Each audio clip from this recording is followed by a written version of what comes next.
Bienvenidos al podcast Plenamente, un espacio seguro para ti. ¿Qué tal? Muy buenas noches, qué gusto saludarte.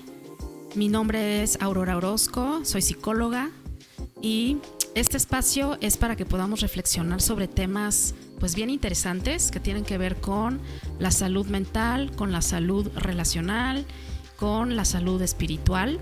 Y el tema de hoy es una reflexión sobre si piensas o sientes. ¿Por qué este tema? Pues creo que evidentemente todos tenemos esta experiencia donde a veces puedes estar en circunstancias complicadas, donde a lo mejor tu sentir y tu pensar no están tan equilibradas. A veces nos dejamos llevar por ejemplo, el enojo o el miedo, o la alegría o la tristeza. Como sabes, todos los seres humanos tenemos diferentes emociones. Inclusive, si viste por ahí alguna película que se llama Intensamente, plantea la realidad de cómo las emociones juegan un papel tan importante en el ser humano. Y pues la película señala que las emociones básicas, que justamente pues sí, obedecen a la teoría psicológica, dicen que la emoción más básica, o las 7, son 7: la alegría, la tristeza, el enojo, el miedo, el asco, el asombro, el desprecio y aún yo pondría la vergüenza. Todos nosotros sentimos estas 8 emociones básicas, y de estas emociones básicas se desprenden otras muchas, ¿verdad? No es lo mismo, por ejemplo, decir estoy alegre que estar extasiado, que estar súper contento. No es lo mismo decir estoy triste que estoy melancólico, flemático, deprimido. No es lo mismo decir estoy enojado tengo rabia, ¿verdad? Tengo resentimiento, tengo amargura. No es lo mismo decir tengo miedo pues tengo un ataque de pánico, de ansiedad.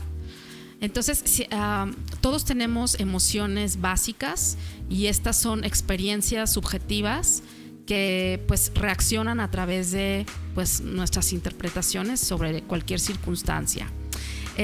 Aquí lo interesante es que a veces creo que le damos mucha importancia a las emociones, pero a veces no sabemos cómo equilibrarlas hacia lo racional.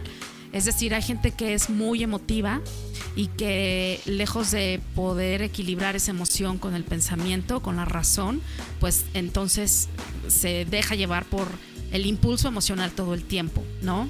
O inclusive me he fijado que aquí en las sesiones de terapia mucha gente dice, es que yo siento que todo me va mal, yo siento que esta persona no le caigo bien, yo siento que esta persona no me quiere, yo siento que los demás me rechazan. Pero mucho de lo que nosotros mencionamos como sentir más bien tiene que ver con nuestras interpretaciones, con lo que pensamos acerca de las circunstancias externas. Y esta pequeña cápsula es para que tú puedas identificar qué tanto te equilibras en cuanto a tus emociones y en cuanto a tus pensamientos. Es decir, si tú eres una persona más emotiva que racional. Y pues, ¿por qué es importante hablar de esto? Porque, como lo mencionaba, si tú eres una persona muy emotiva o muy emocional, vas a ser impulsivo o vas a ser impulsiva. Si tú eres una persona muy racional, vas a ser una persona, desde mi perspectiva, frívola, donde no vas a sentir empatía y donde en tus relaciones pues vas a tomar decisiones justamente racionales, pero sin tomar en cuenta la empatía o lo que el otro esté sintiendo. Entonces es muy importante aprender a equilibrar tanto tu sentir como tu pensar. Ahora, ¿cómo se hace esto? Inclusive hay autores muy, muy famosos. Gardner es uno de ellos, que habló de las inteligencias múltiples, ¿verdad? Peter Salovey y John Mayer en 1990 hablaron sobre la inteligencia emocional, y luego Daniel Goleman hace un resumen súper interesante en su libro de inteligencia emocional. Y entonces todos ellos hablan de cómo es importante, en primer lugar, que seas consciente de cuáles son las emociones que estás sintiendo, ¿sí? O sea, lo primero es que para que tú equilibres tus emociones con el pensamiento, debes primero tener autoconciencia, prestar atención a tus emociones. Inclusive le decimos primero, ponle nombre a tus emociones, ¿sí? Ponle nombre a eso que estás sintiendo. Estoy sintiendo alegría, estoy sintiendo enojo, estoy sintiendo molestia, estoy sintiendo preocupación, o más bien es angustia, estoy sintiendo desesperación o frustración, ¿sí? Entonces, el primer paso para que tú puedas equilibrar tu emoción con la razón, con el pensamiento, es que te conozcas y que tengas una autoconciencia de esto que estás sintiendo y le pongas nombre. Ese es el primer paso, ¿sí? Que tú sepas qué es lo que estás sintiendo, el nombrarlas.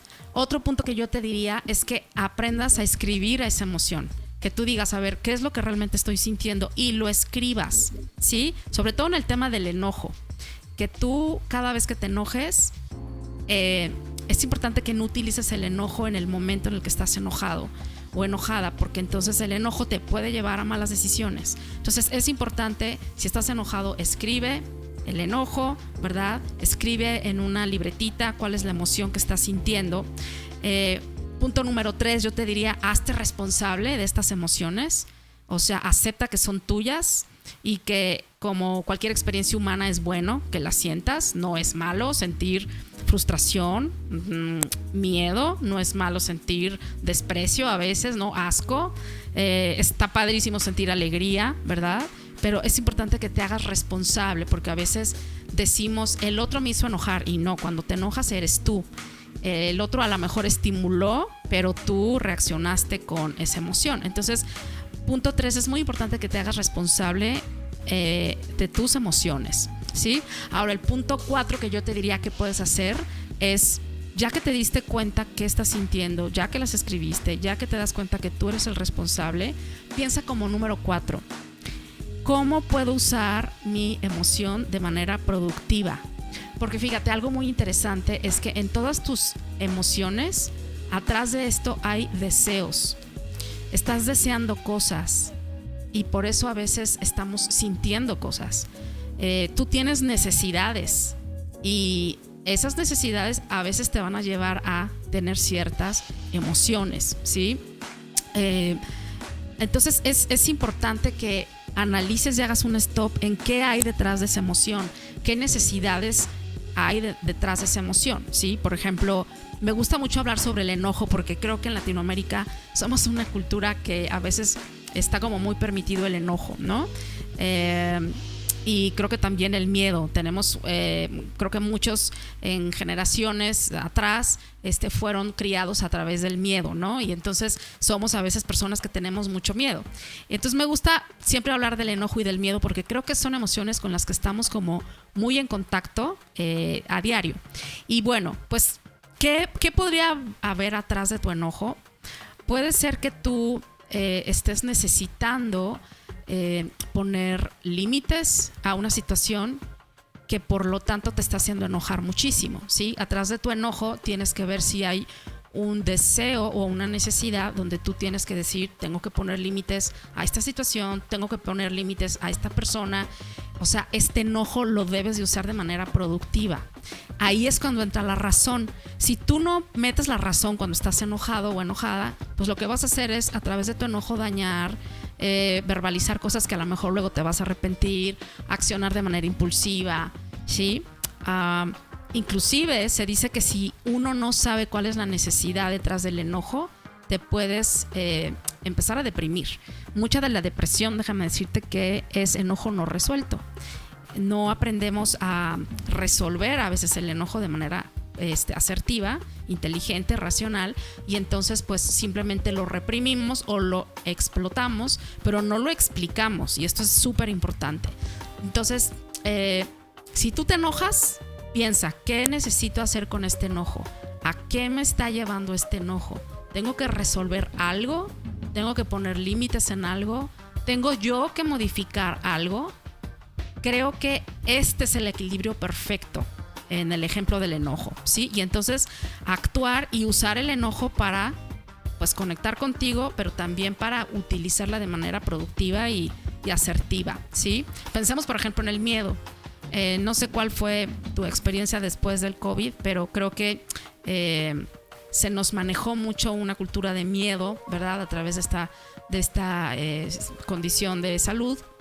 Y creo que mucha gente actualmente tiene miedo, no solo de la enfermedad, tenemos miedo de la economía, tenemos miedo de amar, inclusive no nos gusta relacionarnos, nos da mucho temor entregarnos a una relación donde a lo mejor sintamos que pues nos vamos a poner en peligro o en vulnerabilidad y quién sabe qué pasa en esa relación. O sea, hay mucho miedo, vivimos con miedo, y yo creo que es importante que otra vez podamos darnos cuenta si este miedo es construido por la cultura, construido por las noticias, porque estás a lo mejor viendo malas noticias todo el tiempo, o son constructos familiares muchas veces, ¿verdad? Tienes miedo porque aprendiste que tu mamá tenía miedo a ciertas cosas, o tu padre, ¿verdad? Y pues otra vez es importante decir, ¿qué quiero hacer con este miedo? ¿Es real o es neurótico? Yo siempre digo, hay dos tipos de miedo, y hay otros autores que lo mencionan. Hay un miedo que te ayuda a protegerte, pero hay otro miedo neurótico que te bloquea y que no te permite avanzar. Y yo creo que ahí es donde tenemos que meter la razón, ¿sí? ¿Qué tanto de estos miedos que yo siento son miedos que me protegen de peligros reales? ¿Sí? ¿O qué tanto este miedo es un miedo más bien neurótico y extremo, donde mi pensamiento está en extremo y está amenazándome todo el tiempo, ¿sí? Entonces, si te fijas, es importante que conozcas tus emociones, que las nombres, que las escribas, que te hagas responsable y después metas la razón y te des cuenta que de razón tiene esa emoción, qué tan extrema, qué tan exagerada, qué tan regulada está. Y pues lo último sería, como te he dicho, usar la razón para poder hacer uso de esta emoción de una manera productiva y donde tú puedas actuar de manera asertiva, ¿sí? Y esto lo podemos hacer con todas las emociones. Con la tristeza, ¿verdad? Es bueno hacer contacto con la tristeza, pero después decir, bueno, ¿qué voy a hacer con esta tristeza? ¿Cómo la voy a resolver? Simplemente a lo mejor la tengo que abrazar, aceptar, buscar sistemas de apoyo, ¿verdad? No dejar que esta tristeza me lleve a una depresión, si es que no hay un desequilibrio por ahí químico, biológico, ¿verdad? Entonces la invitación de esta pequeña reflexión es que aprendamos a sentir, sí, pero después aprendamos a equilibrar con la razón, con los pensamientos, y que puedas utilizar estas emociones, como lo he mencionado, para contactar contigo y para tener relaciones pues más saludables con los demás, ¿verdad? Que puedas tener acciones balanceadas con tus emociones, que puedas tener mayores habilidades sociales, que tengas una buena relación con todos los seres humanos pese a las emociones, y que puedas pues finalmente relacionarte saludablemente con estas emociones y pues con las emociones de los demás, la famosa empatía, ¿verdad? Que nos hace falta mucho en esta sociedad. Así que bueno, pues te invito entonces a que conozcas tus emociones, las contactes, las escribas, que te hagas responsable y que puedas usarlas productivamente, entendiendo cuáles son tus necesidades detrás de ellas, cuáles son tus deseos, y que las puedas usar para conectarte contigo mismo y con otros de manera saludable y asertiva. Pues esta es una pequeña reflexión. No nos dejes de escuchar. Esperamos sacar otra cápsula pronto con otros temas que sé que te van a ayudar mucho para que puedas vivir pues con una mente mucho más plena. Gracias por habernos acompañado. Por favor, comparte esta información si crees que le pueda servir a alguien y acompáñanos en nuestra segunda cápsula que llamamos ¿Piensas lo que haces o haces lo que piensas? Nosotros somos Plenamente. Hasta la próxima. Gracias por escuchar Plenamente. Hasta la próxima.